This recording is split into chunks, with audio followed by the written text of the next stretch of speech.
Christ says in today's gospel, whoever wishes to save his life will lose it, and whoever loses his life will save it. I think people often do anything they can to avoid death. If we look at how much money people spend on health care just to preserve their life, keep themselves alive a little bit longer, people spend everything they have. Or the amount of money that we spend on research and development for cures of various diseases. Or if we think that right now, we can simply call 911 and there's people that are waiting, police, medics. If someone's in danger of death or other serious situation, there's people just waiting to come and help them out. And yet today's readings talk not about avoiding death, but about embracing it. And as Christians, we're called to not fear death, but to embrace death as a way of life. So what do we mean by that? Well, St. Paul talks in the second reading about baptism. In baptism, the water is symbolic of a number of things. One is cleansing, as people usually associate it with. But also, water is symbolic of death. What happens if a person goes underwater and stays there for a little while? They're not going to survive. They're going to die. And so, baptism, by immersing someone into the water, is about a death through the sacraments. And what are we dying to? St. John says in his first letter, chapter 5, the whole world is in the power of the evil one. This entire world is under the authority of Satan. And when human beings are born, they're born under the jurisdiction and under the authority of Satan because they're in a state of original sin. And so in order to be freed from that, the person who's baptized goes under the water and they die through the power of the sacrament. That person who's under the authority of Satan is now dead. And they come out of the water in a rebirth, as St. Paul says, to live in newness of life. So they come out as a new creation, not under the power of Satan, but under the power and reign of Jesus Christ as a child of the light. And so they're purified, original sin is removed, and they're given sanctifying grace. And so in baptism, it is not just an empty ritual.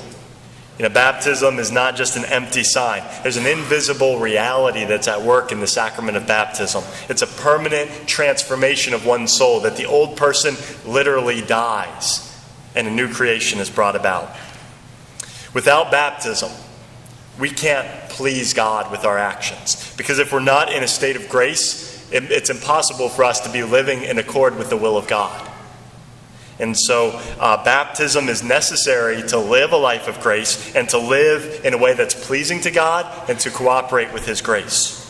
We also can't receive any of the other sacraments without baptism. Baptism is always the first because every other sacrament builds off of the grace of baptism.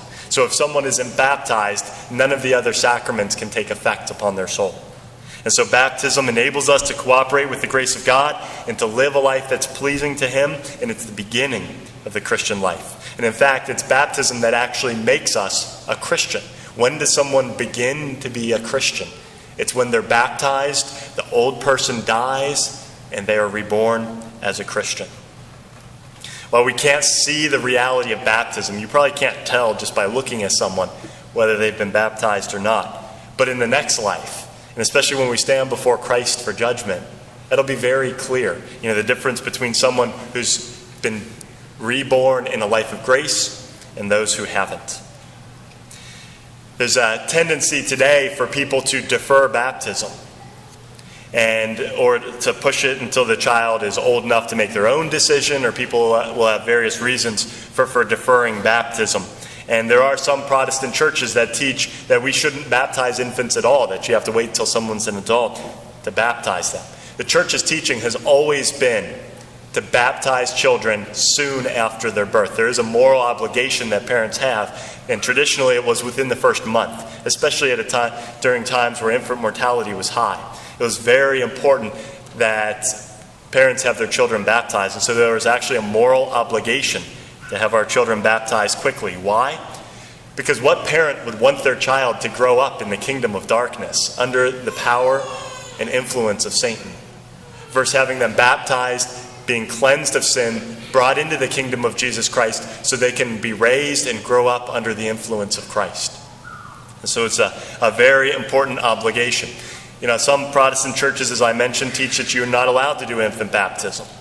And they point to Scripture. Well, the reality is Scripture doesn't say anything about infant baptism directly. It doesn't say whether you can or can't baptize an infant. But there are a few clues in Scripture.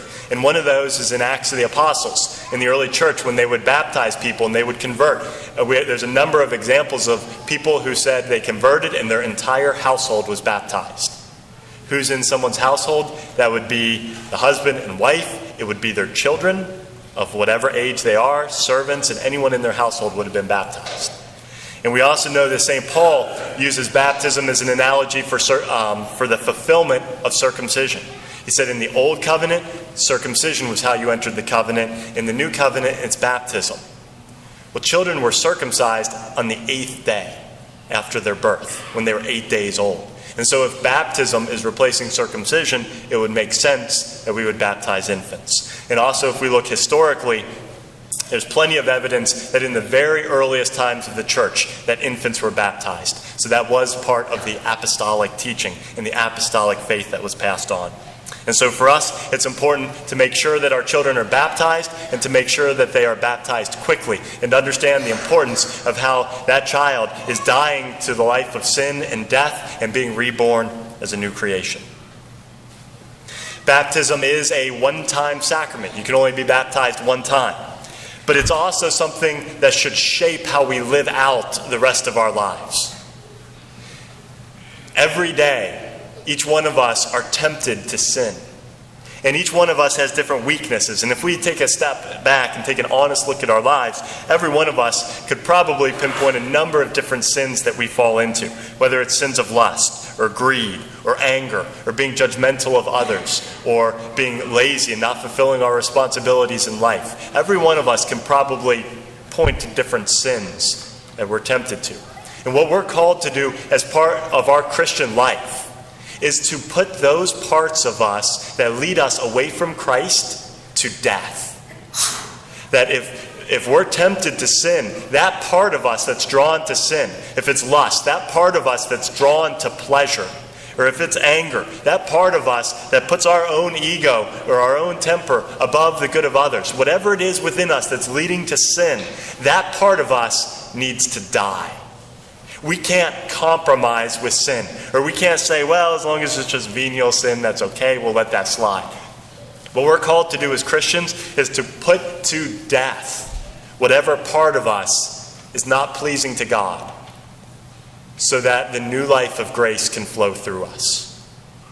And so baptism is a one-time event, but the call of Christians to constant self-denial and to death is something we should be doing on a daily basis, putting to death those desires within us that are not pleasing to God. Penance is also an important part of the spiritual life, and it's something that a lot of people don't do anymore. They think that it's outdated or the church has gotten rid of it. Well, we're still required to do penance every Friday of the year, usually abstaining from eating meat or different forms of fasting or other forms of penance. Penance trains us to deny our desires so that it builds self-control and strengthens us spiritually. It gives us the strength we need to say no to what our body desires. And so it trains us to die to ourselves, and it trains us and gives us the strength we need to overcome sin. If we're not doing penance as part of our regular spiritual life, chances are we're spiritually soft, spiritually weak, and we will not have the strength that we could have to resist sin. And so penance is an important part of that. But as we look at the sacrament of baptism today that St. Paul talks about in the second reading, first I think it's important to be grateful for the graces that we've received in our own baptism, to make sure that we baptize our children quickly and soon after birth so that they might be brought into the kingdom of light, and to reflect on whether or not we are dying within ourselves to anything that is not pleasing to Christ, so that we can be reborn and that grace can flourish within our lives.